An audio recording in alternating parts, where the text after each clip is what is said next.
Welcome to the luncheon organized in cooperation between the New America Foundation and the Friedrich Naumann Foundation here in Washington. I'm Klaus Dramko. I'm the representative of the Friedrich Naumann Foundation in Washington. Before I introduce our keynote speaker today, I would like to extend a special welcome to Frau Gerhard, who joins us here. As you know, behind important personnels, there are always more important women.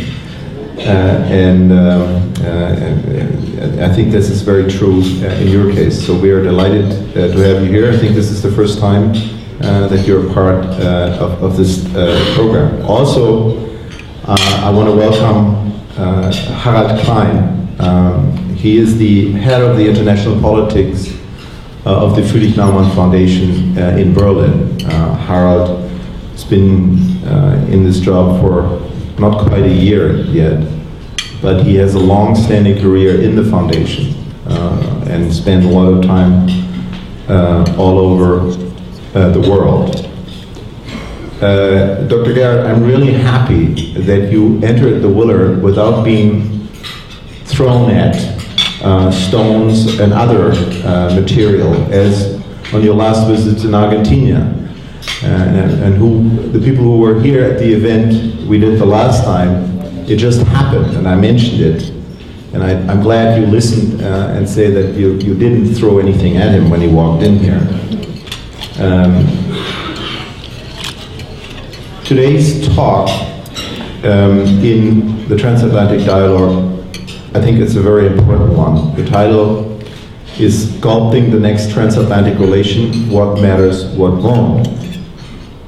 I think when you look at what's going on in this country, but also what's going on in Europe, we are in a very important transition period in transatlantic relations. Everybody is focused mainly very much on domestic issues.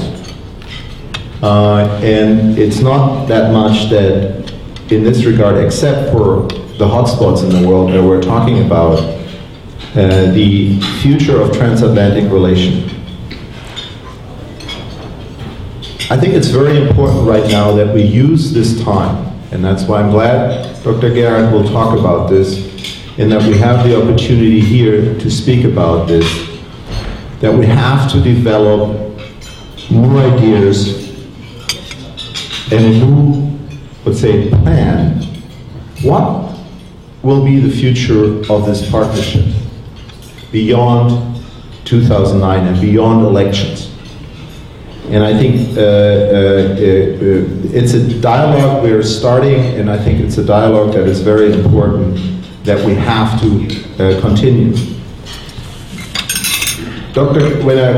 When you look at Dr. Gerhard's career, he has a long-standing political career in German politics, specifically in the FDP. He came through the ranks, actually, of the states. He was a state legislator in his home state of Hesse, and we still have to go to Trenton to see what happened during the revolution with the Hessians there. It's on the agenda, Dr. Gerhard. The last time we spent a nice weekend in Montana at Custer's Last Stand. So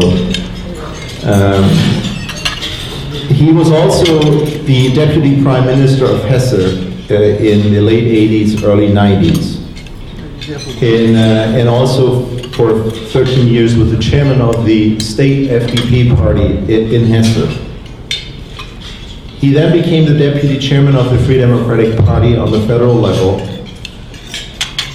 And in 1994, he became a member of the federal parliament, the Bundesrat, where he then, in 1995, became the chairman of the Free Democratic Party and also the chairman of the parliamentary group in October of 1998.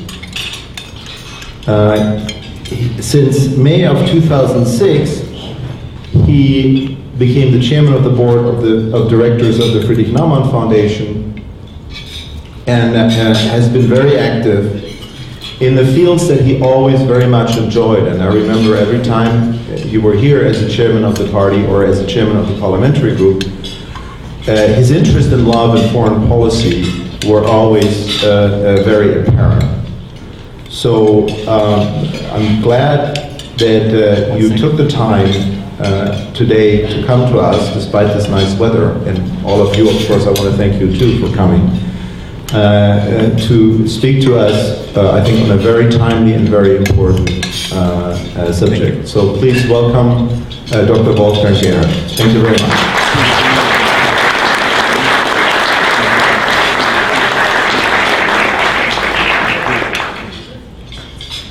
Thank you, Mr. Gramko. Ladies and gentlemen, it's always a pleasure for me to have the opportunity to address such a distinguished audience. Every year, it's in this year my second visit to Washington. We start tomorrow, or this evening, better to say, with the Trilateral Commission here in our annual meeting in Washington, dealing with foreign policy questions, with nuclear energy questions, with migration, and all these important issues I will address short in my speech also. I thank you, Mr. Gramko, and my thanks go to you, Mr. Doherty, for the New America Foundation. Normally I meet Steve Clements here, and he visited me several times in Germany. Now I'm glad to have you here. Thank you for your preparation for this meeting, because we are in a cooperation with think tanks, with foundations in America. We meet colleagues of Congress and the Senate. My usual second meeting with American colleagues is always a Munich Security Conference every year. It's an international scenery, visited by so much worldwide. But not to waste your time, enjoy your lunch. Ladies and gentlemen, the question was addressed in the headline for my speech. What is the transatlantic community? Which character has this transatlantic community? It's not a geography. The transatlantic community is, in my opinion, a value-based political program. It has only a chance in the future if we characterize our community in such a way. It's a value-based political program. The West is more than only the West. And to start with, I would like to say we have some fundamentals. The Magna Carta, the American Constitution, the Charter of the UN, for Europeans the final act of the Helsinki Conference. These are standards. These are standards. When the Harvard Law School hands its graduates their diplomas, it reminds them to think of law as the wise restraints that make man free. The wise restraints that make man free. If we want to renew the perennial quest for life, liberty, and the pursuit of happiness, we have to recall the forces that created them in the first place. One is, for instance, the first constitution created in Hartford, Connecticut, after the Magna Carta, long before the American Constitution was sculpted, so to say. I say this because in the differences of approach we had in the last years between the Europeans and your society, your current political administration,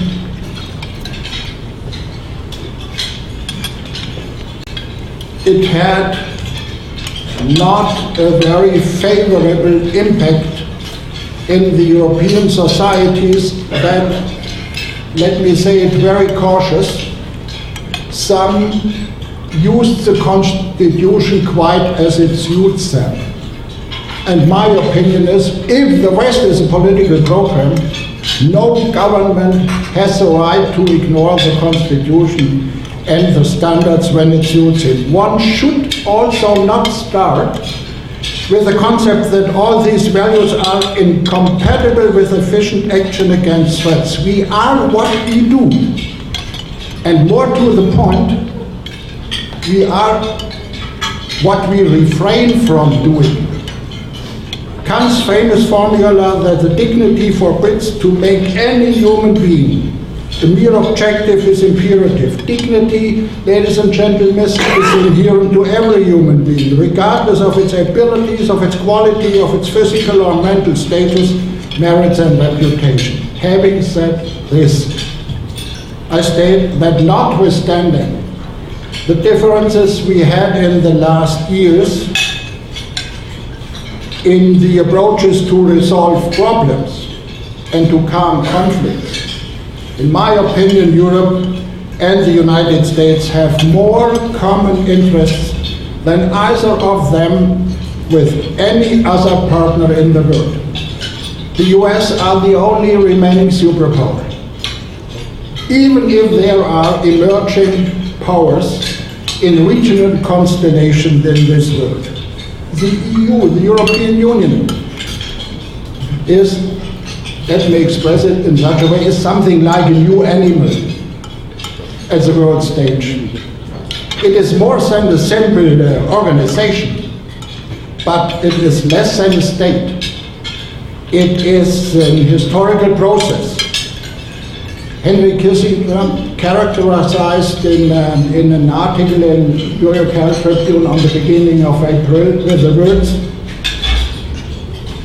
Europe is in some sense in a transition between its past, which it is seeking to overcome, and the future that it has not yet reached. I agree completely with this description of Europe. But, ladies and gentlemen, together, both are the most important players in geostrategic dimensions. If they are able to work together, their joint potentials are overwhelming. To consolidate what we have obtained and set sail again for the future and the next objectives with guiding lines and feasible solutions is a task, in my opinion, of the hour. Complex challenges are well known. We have societies in the world which are in a virtual free fall. There are types of fundamentalism, patterns of tribal religion. There exists never-ending corruption and repression. Many states have a history of weak governance and a fundamental weakness of legitimacy.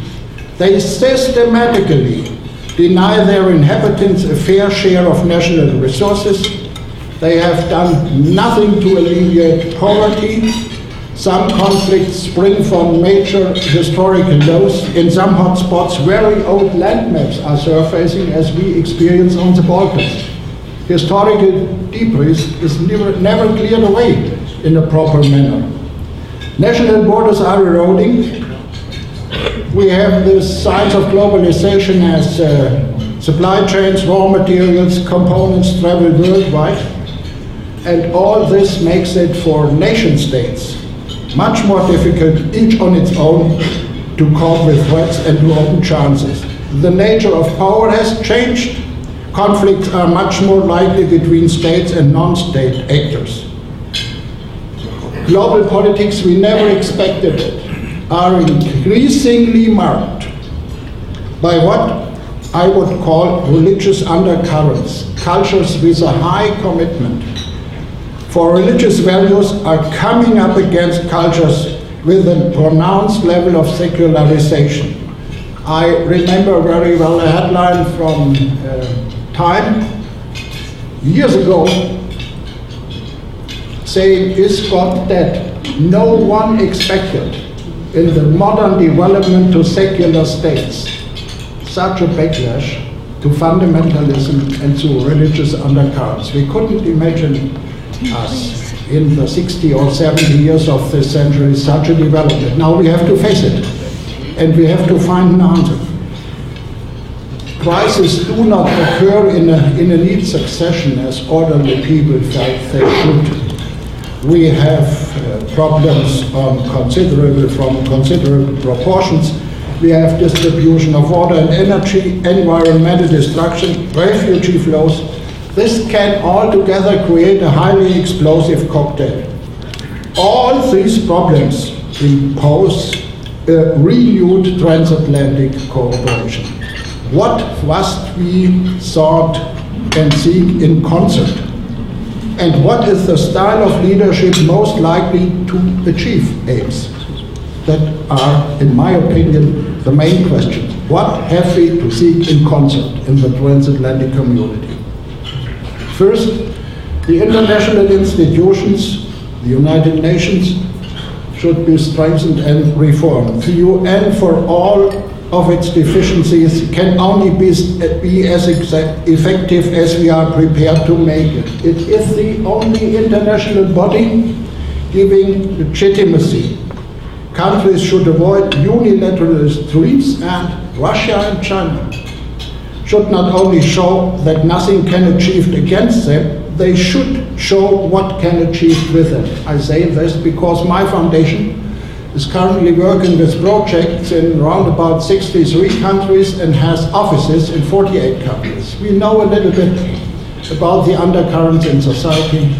We know the societal question in those societies. We are very deep in the respective civil societies, and we get an impression what we should do. We aim, and this should be one of the aims of the transatlantic community, not only of very normal foreign political communications with other countries, we aim at mature societies dealing with the problems of our days. Arms control, ladies and gentlemen, must once again become a key regulatory principle in the international relations. A nuclear weapon-free world was agreed in the Non-Proliferation Treaty. All are expected to deliver a trustworthy contribution. The permanent members of the Security Council, the legal owners of nuclear weapons also, they promised years ago to reduce their potentials. And until now, we have, in the last weeks, the then first remark again in the Bucharest summit to go this way. We have also to find regulations for the 3 countries which are not authorized through the NPT. This is India and Pakistan and Israel. And we have to avoid that the Iran gets the capability to develop nuclear weapons. That is a common task between Europe and the United States. And I see until now no other way than in negotiations. The Middle East, when I speak to Iran, is a region where our economic climate, or say better, weather is made. It is a place of strategic priority for the transatlantic community. It requires a unified effort. Any settlement there depends on the construction of a process which presents people with a better alternative and leads them away from violence and despair. The decisive concept, ladies and gentlemen, has to come from the region. Up until now, leaders and outside powers alike have only been addicted to seeking security and short-term gains in balance of power constellations. The record of continuing instability shows the costs and the problems of such an approach. Managing crisis, ladies and gentlemen, is not the same as building lasting security. The conflict between Israel and Palestine is not the root cause of all problems. But as you know, it has gained since years a symbolic significance and often poisons all other dealings. Israel suffered the historic catastrophe of the Shoah. The Palestinians have been politically disenfranchised since more than 50 years. Both sides should stop further activities that can directly counter the aspiration of the other side. Israel should continue to be the safe homeland for Jewish people and the desire of the Palestinians to have their own independent state should be realized alongside Israel without being of holes like a Swiss cheese. The struggle is until now endemic.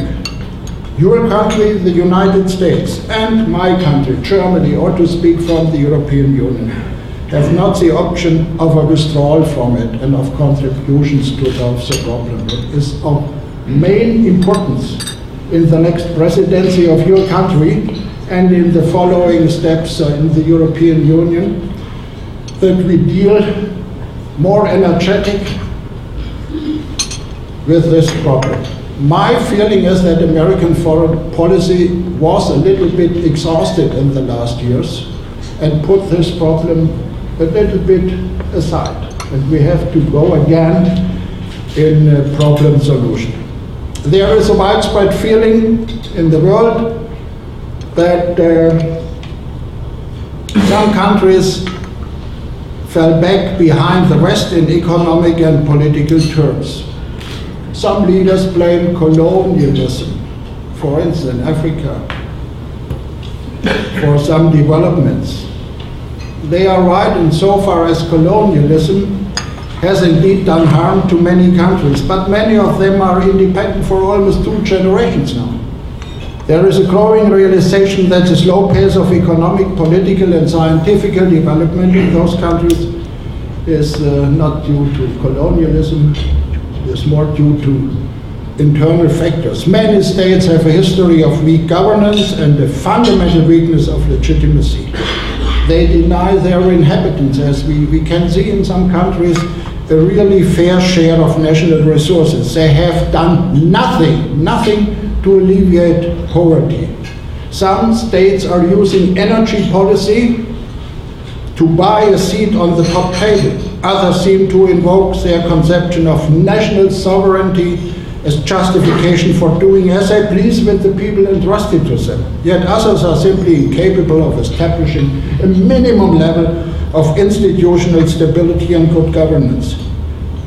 Most of these countries have signed the same treaties and the same values as we have signed, Germany and the United States. Our interest in foreign policy worldwide has to be the interest that responsible political leadership has to play by the rules signed by the respective leadership themselves.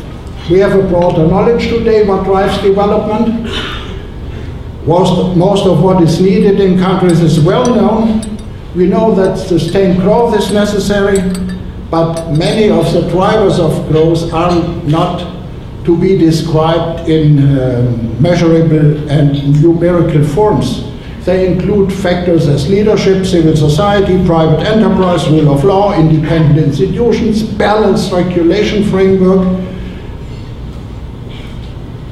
Those points are necessary in a global community because there are no more reserved positions in the world community. There are societies upwardly and downwardly mobile. Those societies, in my opinion, will display flexibility and ability to adjust quickly to structural change, which are able to go in competition, to go in structural change. If opportunity knocks on a country's door, an open society, in my opinion, is more likely to seize it, whereas a closed one will miss it. Ladies and gentlemen, those, for instance, in a global society who reject openness generally, abuse human rights, make no provision for social welfare. The greatest violators of human rights are to be found among countries with the least open economies. The familiar panic in the face of globalization diverts attention from the real problems. More individual responsibility and less collective regulations are the prerequisite for both social and economic success. Governments are often strong in rhetoric. The actual pace of development is disappointingly slow. An African writer wrote weeks ago, after the ore has been mined, the trees cut and the oil pumped, people in some countries are often actually more behind. Donor countries in international donor conferences have to stand for their commitments. But the leadership of recipient countries has to do solid work on the ground. None of all attempts pledged in international conferences of funding AIDS treatment to get boys and girls in school will come to anything unless leaders do not every day insist on funding infrastructure, build state capacity, and civil society institutions. We speak about two continents. We have new emerging countries, but our two continents, in my opinion, have chances. Take the United States. I believe that your country will be leading in groundbreaking technologies in the futures. Take biotechnology, genetic engineering, the pharma industry. The size of your market is important, but it's not only the size of your market. You will have those opportunities because I admire your possibility and your character in pulling power for the country from scientists from all over the world. It is remarkable what you do in this sense. The industrial base in Western Europe will continue to be a little bit eroded, but I believe that the core industries will continue to play a major role as their expertise is significantly superior in mechanical engineering, in automobile industry, in medical technology, and also in aircraft manufacturing. So we are on a good level. We have not to fear others, ladies and gentlemen. When one looks at the average performance of regimes worldwide, it is clear that if anything, democracies generate a somewhat higher rate of conflict solutions competence. While democracies are far from perfect, they play in most cases by the rule on the international state. They protect their citizens and cooperate peacefully with other nations.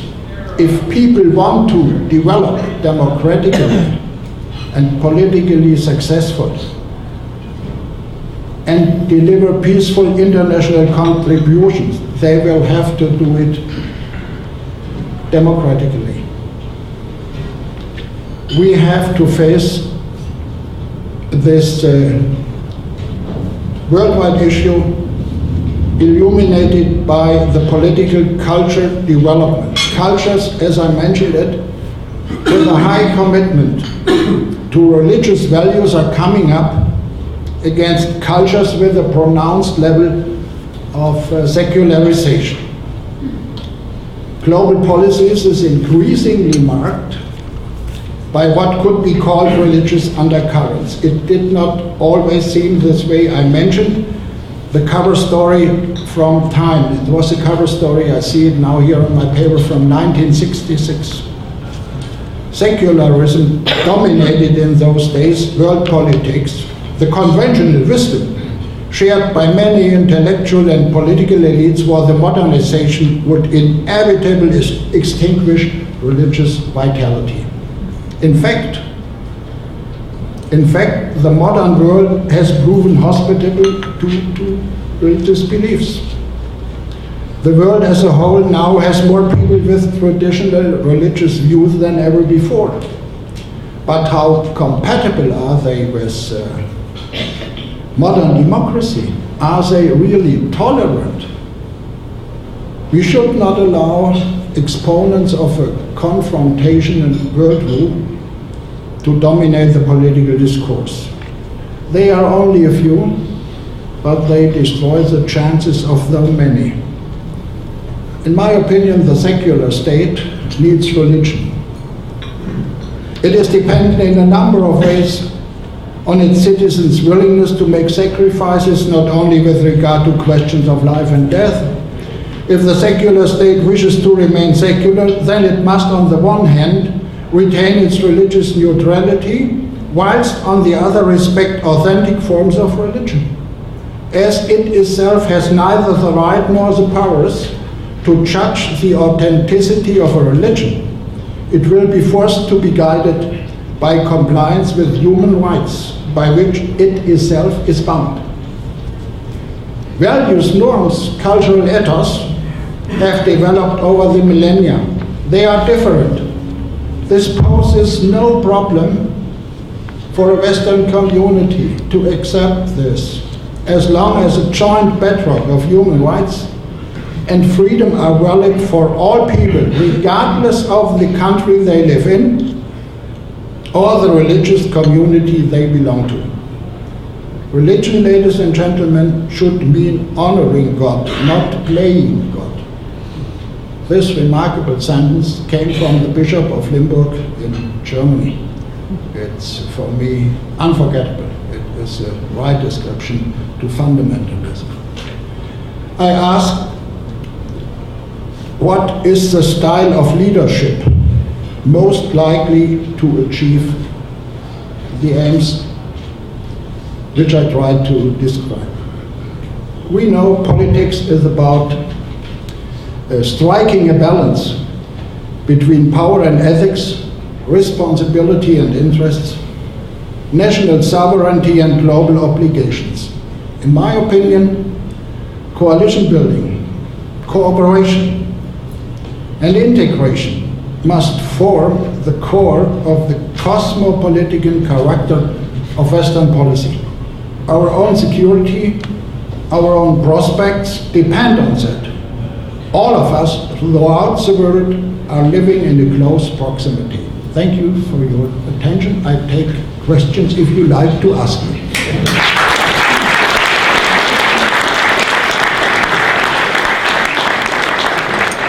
Thank you very much.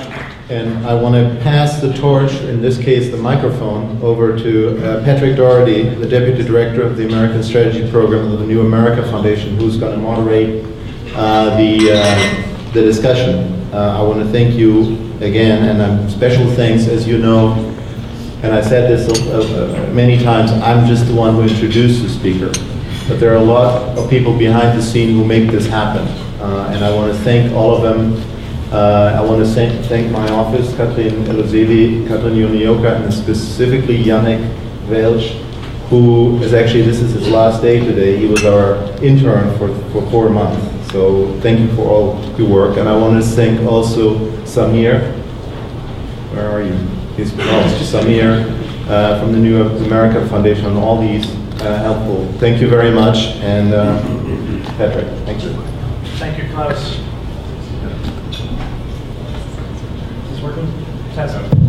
There we go. Thank you, Klaus. This is an extraordinary opportunity to be here with Klaus and Wolfgang Garhardt. It's extraordinary to hear you speak. My boss, Steve Clemens, sends his regrets that he could not be here. He warned me that you had a habit of challenging Americans to apply their own principles in how they conduct their affairs overseas, and I think you really delivered once again. And I thank you very much for this inspiring talk, and to really talk about how much I think you just challenged the United States. One phrase you said: managing crisis is not the same as building lasting security. That will challenge every administration since the end of the Cold War and going forward. How are we going to be building lasting security? You even answered your own question. You said presenting people with a better alternative. I think that's been the EU project, presenting people with a better alternative, and you've said the basis is in law. And I believe it's also the basis of a more attractive economic program that promotes the inclusion of people around the world and gives them a stake in the global community. So thank you very much. At the same time, in the Washington Post today, Michael Gerson, a former speechwriter for George Bush, attacked almost every one of your premises. He which is a mark of honor indeed. He said he denigrated supporting the international institutions and said that Hillary Clinton and Barack Obama would be doing that. He then said, well, look, even John McCain has it wrong. He's calling for a coalition of democracies, but how can we trust that a super global NATO will take care of our business? Really what we're going to see in terms of arms control, in terms of the Middle East, is a coalition of the willing led by the United States acting in force. It's about, he's talking just about managing crises as they emerge. So I just want to thank you that you've challenged us. This is the debate that we're having right now. It will be the debate going forward through the election process, after, through the transition and into the new year. So with that, I'd just like to ask my own question very quickly. And this is what we were talking about briefly at the table. I was with a member of the German Ministry of Defense at lunch 2 weeks ago. And the question was, it was myself and a number of foreign policy advisors to the candidates. And the question raised up, well, it seems as though each of the three candidates is willing to come to Europe in February and say, we'll deal with Guantanamo, we'll deal with global warming. We will begin to consult the international community once again. But the question to you is that enough for Europe? Will that be enough, or is that just the start of a conversation? And I'll leave it with that, and then we'll open it up to the floor. Okay. In my opinion, it will open a necessary conversation between us in Europe and you in the United States, because despite and notwithstanding the differences we have, the Iraq question is nowadays not the main questions to sculptural future. We do not deliver here speeches, and I'm not in Washington to urge you to leave Iraq. I was not proposing to enter Iraq, but to leave Iraq means nowadays that we have a theater then in a second place in the world in the same thing. So it's not a backward-looking argument I take. My point is that we have, and that's a reality that that should not divide us. We have two cultures of approach. You know it out of the foreign policy history of the United States. The United States has a history of a constitution, of freedom, of self-responsibility, more than some European societies. And the citizens of the United States say, we decide on our future by us and not in international institutions. We work in international institutions, but we have the right to decide on our own. Our history from Germany led us at the end, after this catastrophe in the first half of the last century, to go in international institutions to pool sovereignty. That's a different approach. But I think we can combine both. Take Afghanistan, for instance. We need in Afghanistan military means, and we need a civilian approach. We need a better combination between both. The Taliban in their research will not be defeated only by military means. So society leads a future in this country. So why not combine the favorable characters of both sides of the transatlantic community to develop such a country? We are not the strongest country with military means. You are a strong country in military means. But you faced in Iraq the end of military means at the end. You know, you need the second point. Who will be the next American president? I don't know.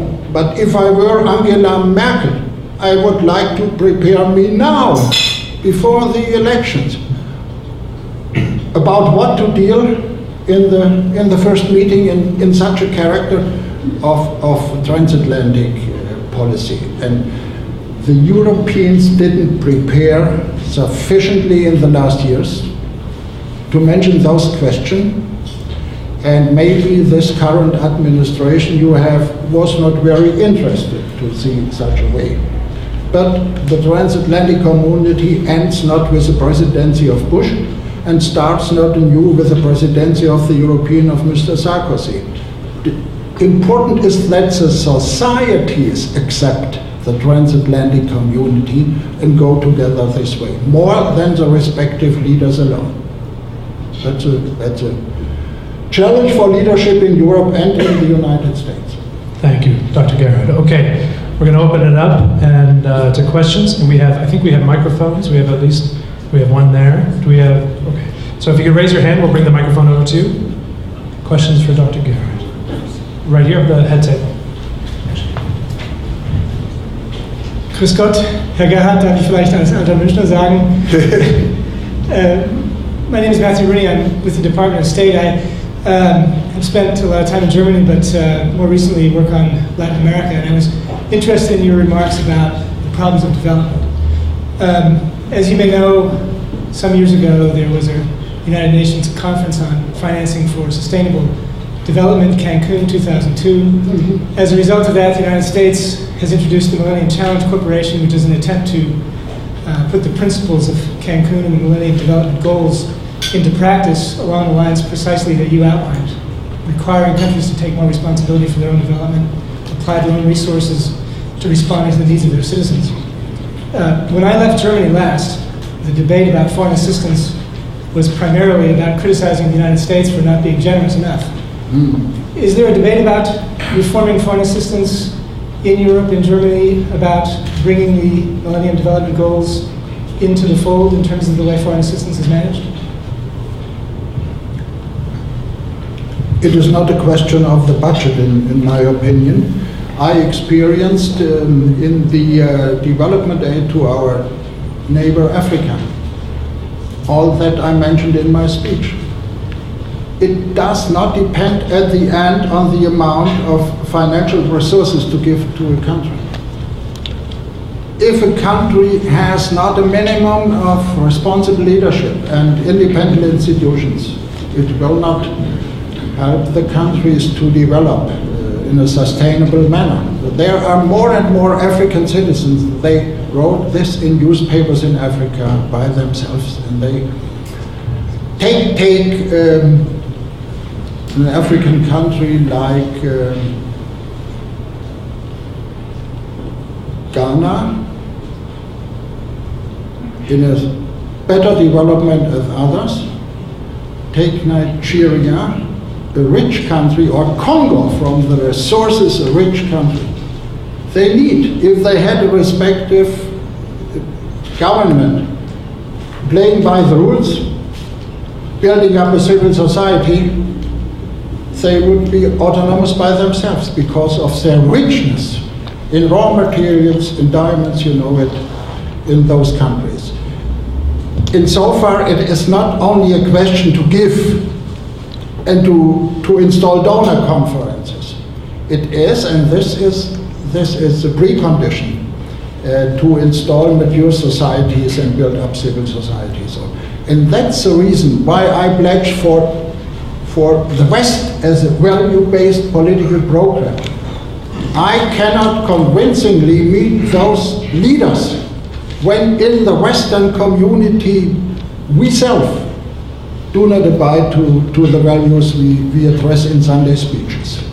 And this is a prerequisite for the Western as a trustworthy political program. And this was not the case in the last years. Not convincingly enough. Okay, Michael, do you need a? Very good.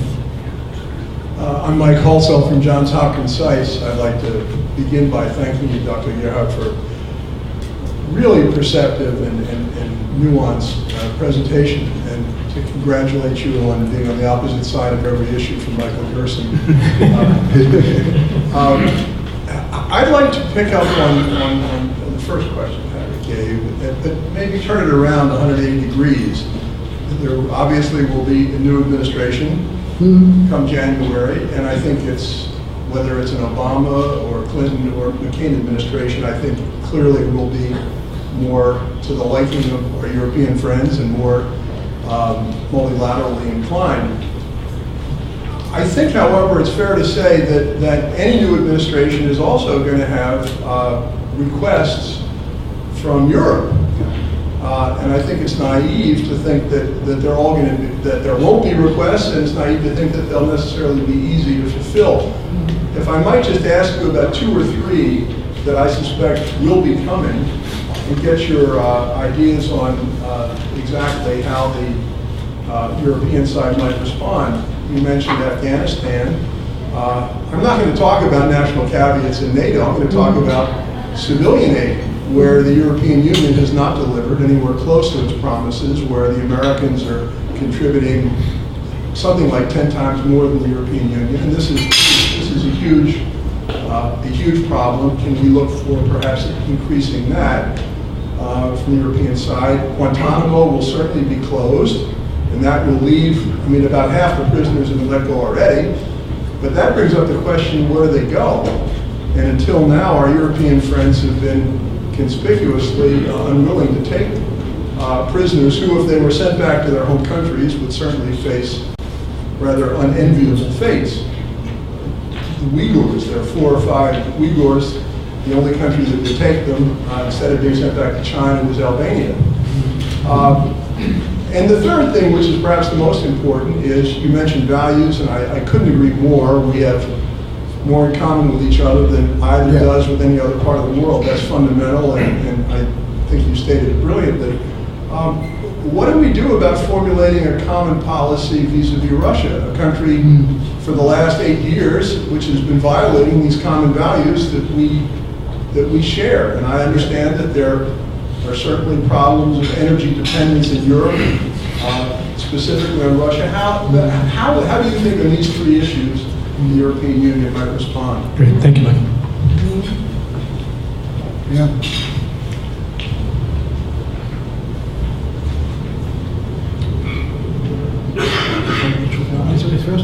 I start with the last question. I know, and you know, that Russia will not develop very quickly in something like a Westminster democracy.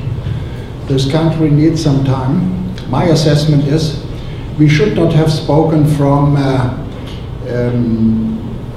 something like a strategic partnership. It is not until now a strategic partnership.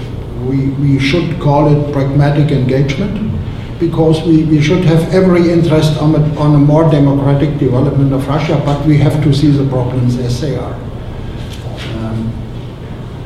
The question is not that we come to an energy dependency to Russia. I do not believe that this will happen. My question is more, Russia with its energy reserve needs customers. The interest of Russia is more important to win customers, as we could be in future dependent of Russian oil or gas reserves. And the 2 state-owned companies, Gazprom is not a company as we would like it in a free market, and also not Rosneft, are not so good managed that they can deliver all the things they could manage if they were able and capable to invest in modern technologies more.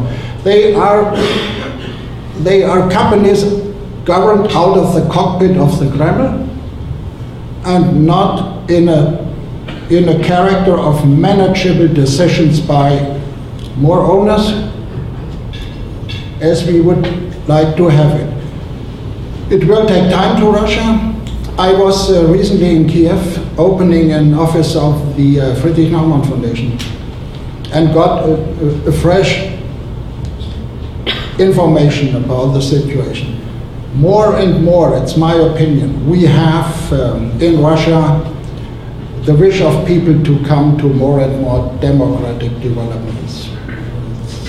It can be heard from the journalists, it can be heard from the universities. It's a country of 9 timetables. And what is decided in the University of Moscow or in a newspaper is not the same in Vladivostok or behind the Ural. That's clear. But I estimate the situation in Russia as irreversible. This country will join the world community. The sooner the better. But we will take an attitude as European Union to take it in without false premises. I'm realistic what the development in Russia means. And we have to deal in the transatlantic community with a joint assessment of Russia. The same would go for China. Until now, we have no common assessment of Chinese development between the United States of America and, for instance, my country. We should sit on the table and discuss those.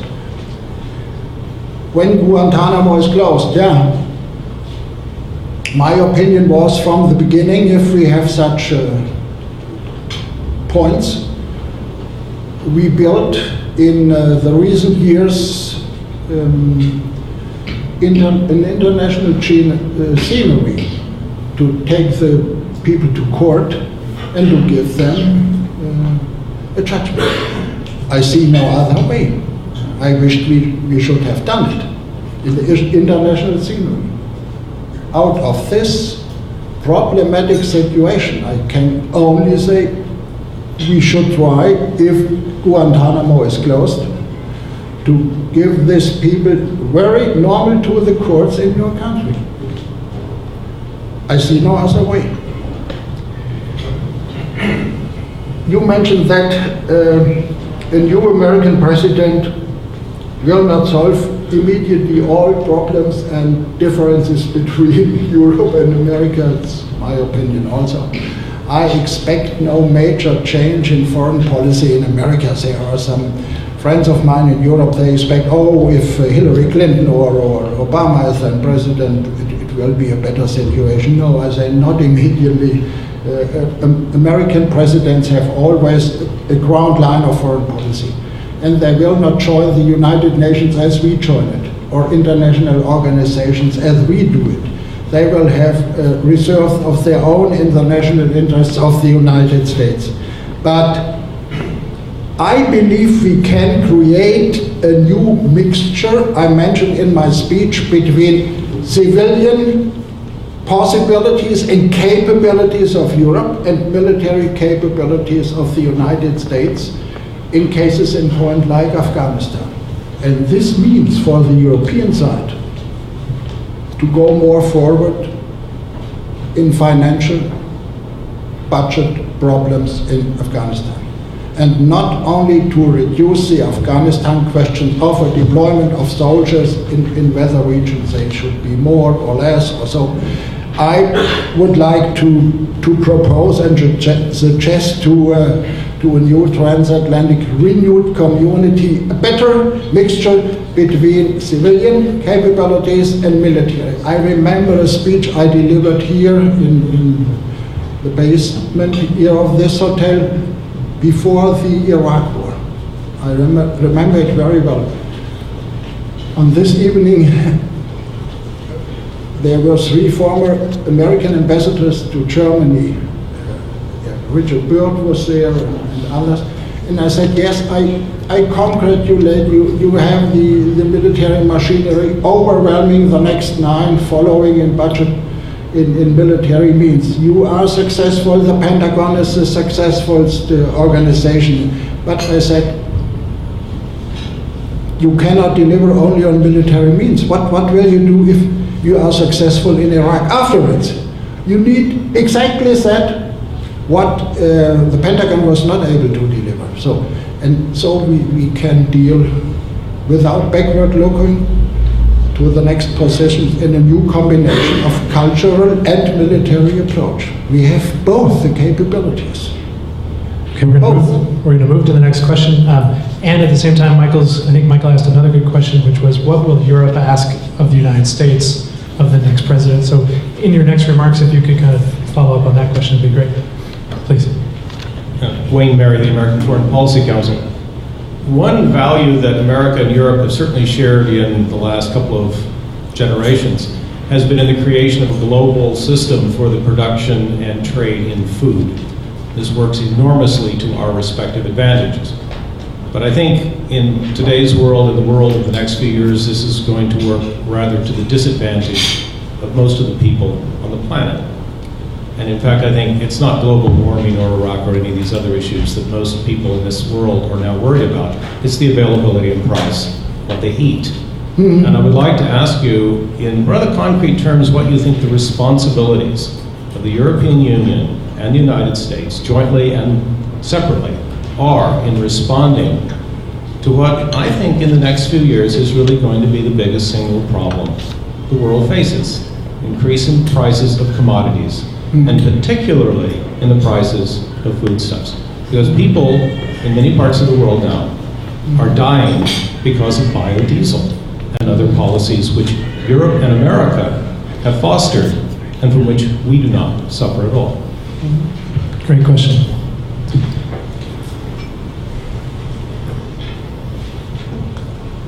The energy policy followed by the majority in the Federal Republic of Germany and in some, or in, let's say, in the European Union, it's a little bit different, is my concern. To start with, I would like to say we need nuclear power as a resource of energy in further times. The majority now in the German Bundestag closes in this century, in the next years, the nuclear plants. They set on of this land-consuming renewable energy from the soil, and that was then the result in the decisions of the United States also and in Brazil, consuming land for food in exchange for biofuel. I see no chance, even out of the technology, that these remarkable biofuel programs can be delivered in the next years. We will have not the same policy as announced.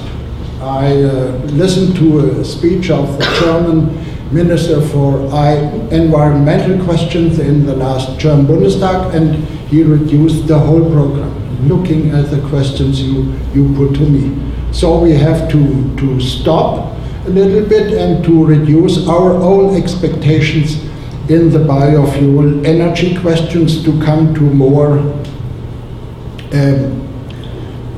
remarkable chances for the people to get food they can pay with their own earnings.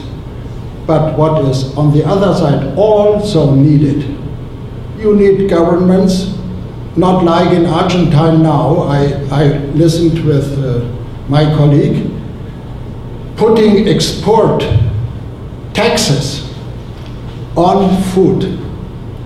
It's counterproductive in every sense of the word. And we have it not only in Argentina, we have it in other countries also. The question and the challenge for the West as a political program is, do we trust in a market economy to deliver such goods to payable prices? Or do we like to state interventionism in those questions? And there is now the political fight, vice versa. My opinion is we should correct and give a corrective to the current energy policy in biofuel. It's no other way. And we should urge the countries producing food not to put taxes and more burdens on this food. That's the situation. We have a two-way approach to go. Right behind, right here. Thank you. Anthony Smallwood, European Commission. A brief observation and a brief question, Dr. Gell.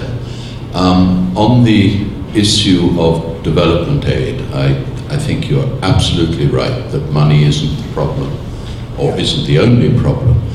But I would like to stress it certainly helps. And you will know that Commissioner Michel has drawn attention, and with some alarm, to the fact that certainly the European Union member states who have committed themselves to a certain proportion of GDP as development aid, it looks as if we might be slipping a bit. So I wanted to make that point. Yeah. But the other issue, I think, is good aid, good development aid, is of course as you said, aid that actually supports countries in what they want to do, and also supports good governance and other issues like that. And I think we need to be very aware that we are now facing, I think, a new situation where there are sources of development funding which don't come with that sort of conditionality precisely at the time when the European Union and no doubt our American colleagues are trying to make sure that aid does leverage that sort of good governance, good democracy type issue. That's my observation. My other one is fascination with your comments on religion and international politics. I didn't read the Time article. I hope I was reading Der Spiegel at the time. But I was shouted down at a conference on the role of Islam less than 10 years later, when I said, don't assume that young Arabs, we were talking about the Arab world at the time, are now turning away definitively from religion, because they will turn to religion when Arab socialism, Arab nationalism, which were both modeled on Western models, are seen to fail. And I just want your, in a sense, your comment, your observation on the responsibilities which we in the Transatlantic Alliance, we in the European Union and America have in continuing to set internationally, if you like, a good example. The EU has pushed this concept very strongly in the responsibility we have on climate change. But how do you think we need to project the other values internationally to ensure that, if you like, the concepts which we hold dear continue to act as a model for other countries? Okay. And Dr. Gerhardt, if you will, just, I see you writing the question, so we're going to just gather this and the next question right behind. We've got a few more minutes. Take it. And we'll take a second question and then go into the two. Thank you. Hi, I'm Michael Holzhausen. This will piggyback a little bit on the previous question. You've said that the Western nations, the United States, Europe, needs to offer to those people and countries around the world who hold religious values very closely a better alternative. Maybe it's worth considering that's not possible in a certain sense. That is to say that a religious society, that is one governed either by Sharia or rabbinical law, canon law, the Book of Mormon, may be a more just society if you live in it, and if you are in a relatively homogeneous society. In other words, there may not be so much difference that the choice is overwhelmingly clear that it can only be one or the other. It may be on the margin, stick with what you have, if you have religious beliefs that simply may be the better place to be. I don't know if this is a palatable thing, but it seems to me it may be true. I wonder what you think of that. Okay, please, Dr. Gerhardt. When a young generation, or we take the young generation in the Arab countries turns to religion in such a manner, in such a density, and in such an immediate way, they turn to religion. This way is fed by many sources. It's not only led by the attractivity of a religious commitment. It's a way out of other questions and fed by many sources in those societies.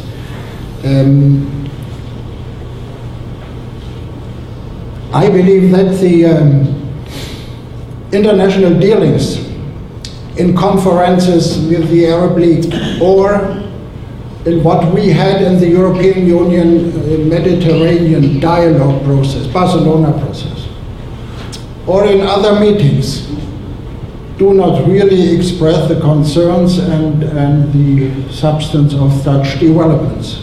We have and meet a language in international meetings that does not address the real problems. Take international conferences, G8.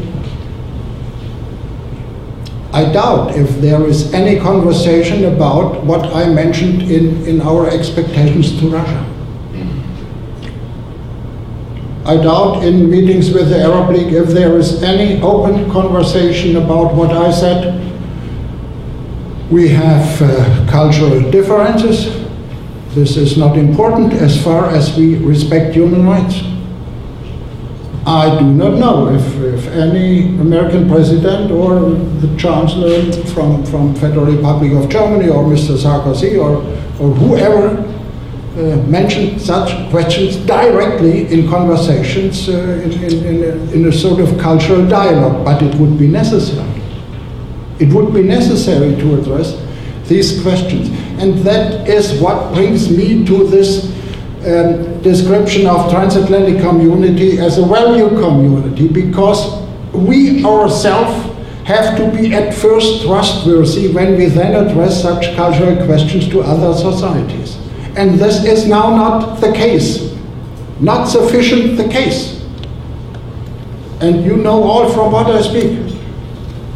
They say, what did you on this place, what happened on that place, what goes on, and you speak here from freedom and vitality and market-oriented. So I believe that we have a problem that can be solved if we live up to our commitments and to our values. And I believe that the challenge of the cultural challenge of religious societies can also be dealt with when we address the problems in a convincingly language. Respect their culture, but set also borders to respect ours and deal with them. This is not, until now, not the case sufficiently in international dealings.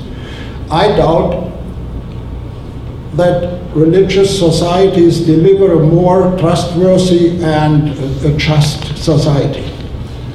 I doubt, because one of the questions of endangering freedom mentioned John Stuart Mill in his famous essay on liberty. He said it's not only the question to fight a bureaucracy or to be against a dictatorship. That's not the current challenge for our societies. He said the danger is that always society has the tendency that a majority comes to a solution to impose their beliefs, their values, with other means as laws on other people in the society. So he would like to express the danger of free societies is in the atmosphere, in the mood, that a majority can create and suppress the minority and deliver contributions in the open discussion that a minority cannot exist in an open discussion.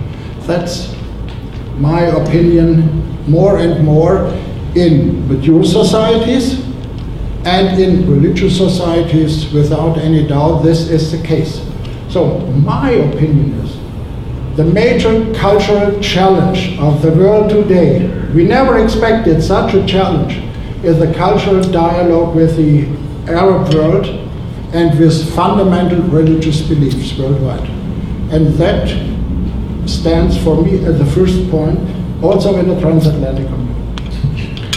Well, with that, I think we're going to close up. And to summarize, I think you've just paraphrased Otto von Bismarck. In fact, consistency is no longer the hobgoblin of little minds. I think it is the hallmark of a mature, modern Western society. So thank you very much, Dr. Gerhardt. On behalf of the America Foundation, and I want to thank Klaus Granko and the great Friedrich Naumann Foundation. Thank you so much for joining us today. Thank you for coming, and a warm round of applause for Dr. Gerhardt.